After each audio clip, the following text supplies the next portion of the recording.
na makatuwiran po yung ating panawagan, meron tayong legal na batayan. At tayo ay hindi gumagawa ng sarili nating rules. Hindi po katulad ng Supreme Court, ng Senado, ng reaksyonaryong gobyerno, gumagawa sila ng sariling rules na mas po doon sa ating saligang batas. Hinggil dito sa kaso na to, dapat nakabatay po tayo doon sa konstitusyon. Pero ang ginagawa ng reaksyonaryong gobyerno, ng Supreme Court, ng Senado, lumalabag sila sa konstitusyon. Una, malinaw na si Sara Duterte ay nagtaksil po sa taong bayan dahil ginastos niya yung 612.5 million pesos, lalo yung 125 million pesos sa loob lamang po ng 11 araw.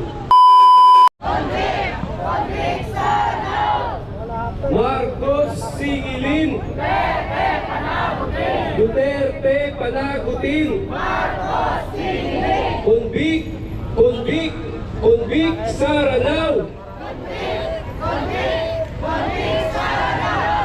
Isang maalog na pagbati sa lahat ng aming mga kasama na dito ngayon at siyempre sa mga mamamayan nakakasaksi ng pagkilos na ito. Kami mula sa hanay ng mga mangingisda sa ilalim ng pamalakaya ay nakikisa para sa panawagan na dapat ay litisin si Sara Duterte. Malinaw po na makatuwiran po yung ating panawagan, meron tayong legal na batayan. At tayo ay hindi gumagawa ng sarili nating rules.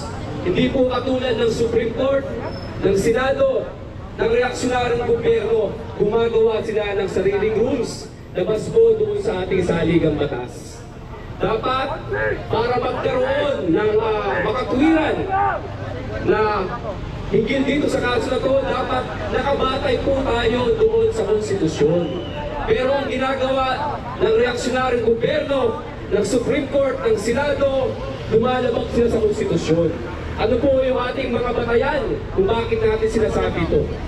Una, malinaw na si Sara Duterte ay nagtaksil po sa taong bayan dahil ginastos niya yung 612.5 million pesos, lalo yung 125 million pesos sa loob lamang po ng 11 araw.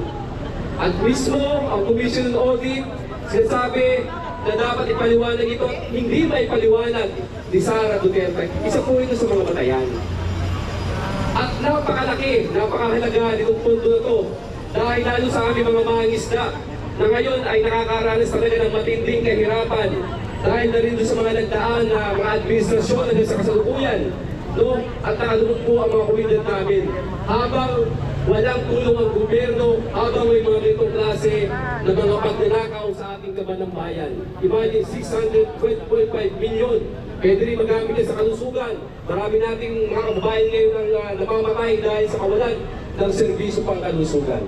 Sinasabi din po doon sa saligang batas na dapat kapag mayroong impeachable, forthwith, dapat po ay litisin ito. Malinaw po yun. Pero nung ginagawa, dinidelay po nila. At ang may papel din po dito dapat sa rules at saka po procedures ay walang iba kundi po ang Kongreso.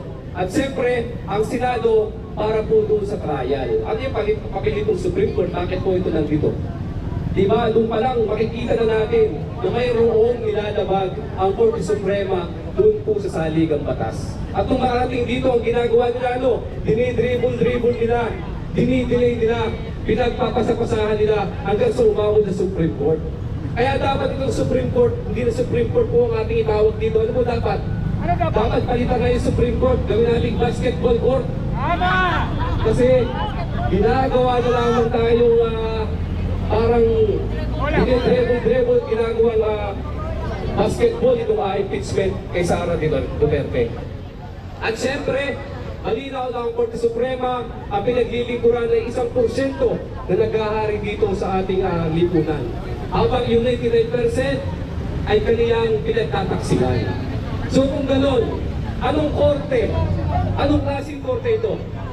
Anong klaseng korte ito? Korteng tagsulok? Dahil ang kanyang pinaglilingkuran na yung nasa ibabaw ng tagsulok, yung 1% na nagmula sa mga naghaharing uri na nagsasamantala sa taong bayan. Habang tinatalikuran niya yung 99%, yung bumubuo sa sambayan ng Pilipino, yung bumubuhay sa ating lipunan. 75% yan mula sa mga magsasaka, mga isda, na lumilika ng pagkain po ng ating bansa. Kung wala ang magsasaka at mga isda, wala ang kakainin itong mga nasa gobyerno na to, nakakapal ng mukha. 15% ang mga manggagawa.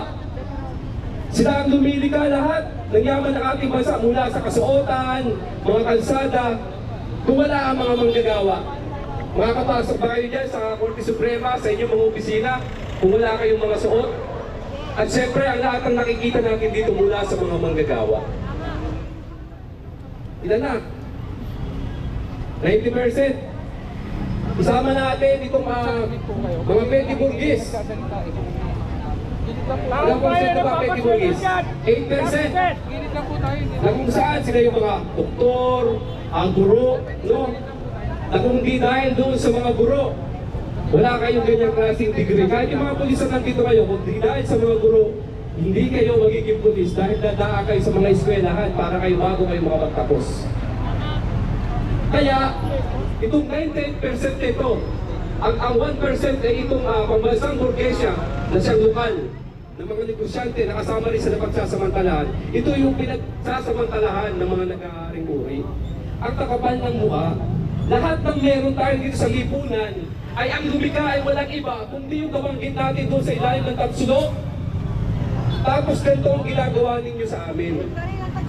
Kaya dapat maligtarin ang tatsulok hanggat ang nag-aaring uri ang nasa ibabaw ng tatsulok at hindi makauri ang nasa ibabaw ng tatsulok. Tiyak na patuloy na dadanas sa matinding kahirapan ang mamamayang Pilipino. Kung hindi tayo susundin, kinakailangan ipunin natin ang ating lakas. Nasa atin ang dami. Kailangan lamang tayo magkaisa. Pero ginagawa nila, pinaghahati-hati tayo dahil 1% lamang sila eh. Sa atin sila kumukuha ng lakas. Kung di natin sila bibigyan ng lakas, hindi sila magtatagumpay. Bilang uli, sa Saligang Batas, malinaw na sinasabi sa kanyang mga kataga,